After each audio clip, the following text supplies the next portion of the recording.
সাগরের কারণে আজকে শেখ হাসিনা পালিয়ে গেছে।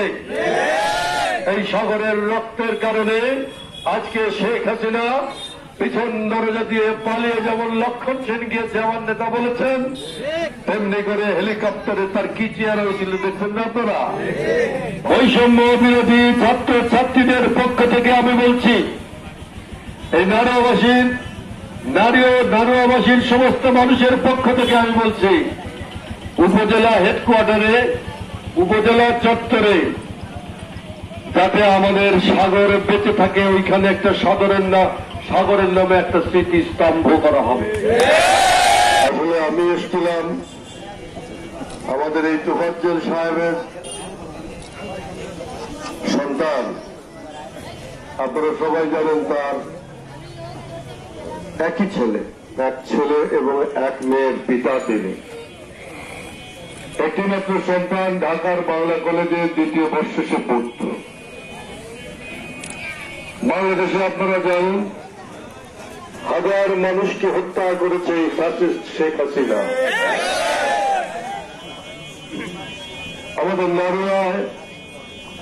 আমাদের নারুয়ার সন্তান সাগরের রক্তে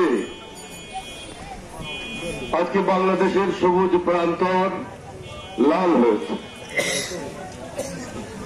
আমাদের সাগরের রক্ত আজকে গোটা বাংলাদেশের মানুষের মুক্তির স্লোগানের সঙ্গে মিশে আছে। আজকে সাগরের আত্মা এই পৃথিবীর আকাশে বাতাসে ঘুরে বেড়াচ্ছে। পরম করুণাময় আল্লাহ তাআলার দরবারে আমরা সবাই তাই প্রার্থনা করি যে আল্লাহ যেন এই সাগরের সহস্র নসিব করে। সাগরের পিতার যে ক্ষতি হয়েছে, এই ক্ষতি পূরণ হবার নয়, কোন সান্ত্বনা, পৃথিবীর কোন সান্ত্বনা সাগরের বাবা মায়ের বুককে আবার ভরে দিতে পারবে না। পৃথিবীর কোন সম্পদ, কোন ঐশ্বর্য, অর্থ বিত্ত, কোন কিছু সমগ্র পৃথিবী দিয়ে দিলেও সাগরের বাবা মায়ের বুক ভরবে না। এই ফ্যাসিস্ট হাসিনা নির্মম ভাবে তাকে হত্যা করেছে। দীর্ঘদিন ধরে এই ফ্যাসিস্ট সরকার ক্ষমতায় থেকেছে। আজকে হাজার তরুণের রক্ত দেওয়ার মধ্য দিয়ে যে এক নদী রক্তের স্রোত বয়ে গেছে, সেই রক্তের স্রোতে শেখ হাসিনার তত্ত্বে বাউস ভেঙে চুরে খান খান হয়ে গেছে। 17 বছর ধরে আপনারা কষ্টে ছিলেন। আমাদের দেশের মানুষ শান্তি পায় নাই 17 বছরে। আমাদের দেশের কোন মানুষ তার বাক ব্যক্তি স্বাধীনতা ছিল না, মত প্রকাশ করতে পারেনি।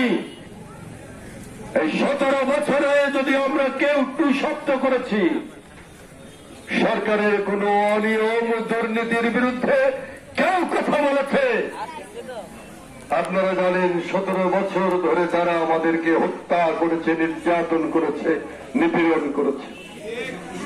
সেই নিপীড়ন থেকে বদলায়নি আমাদের দেশের আলেম ওলামারা। শাপলা চত্বর রক্তে লাল হয়েছে। আলেম ওলামাদের রক্তে হাত রঞ্জিত করে শেখ হাসিনা ক্ষমতায় থাকবার চেষ্টা করেছে। আমরা যেমন সেই কালো থাবা থেকে রেহাই পাই নাই আমাদের দেশের কোন রাজনৈতিক নেতৃত্ব। বেগম খালেদা জিয়াকে কারাগারে মিথ্যে মামলা দিয়ে আটক রাখা হয়েছে। বিএনপির হাজার হাজার আমাদের নেতাদেরকে হত্যা করা হয়েছে, গুম করা হয়েছে, বছরের পর বছর আয়না ঘরে আটক করে রাখা হয়েছে। জামাত ইসলামের বহু নেতাকে হত্যা করা হয়েছে, ফাঁসি দেওয়া হয়েছে, তাদের নামে মিথ্যে মামলা দেওয়া হয়েছে। আমাদের গোটা বাংলাদেশের ব্যবসায়ী সমাজ তারা নির্বিঘ্নে ব্যবসা বাণিজ্য করতে পারে নাই। ছাত্রলীগ যুবলীগের তাণ্ডবে গোটা বাংলাদেশের পরিস্থিতি কি হয়েছিল আপনারা জানেন। আপনারা জানেন পুলিশ প্রশাসন এমন মাত্রায় দানব হয়ে উঠেছিল। সিভিল প্রশাসন, পুলিশ প্রশাসন তারা দানবের রূপ নিয়েছিল।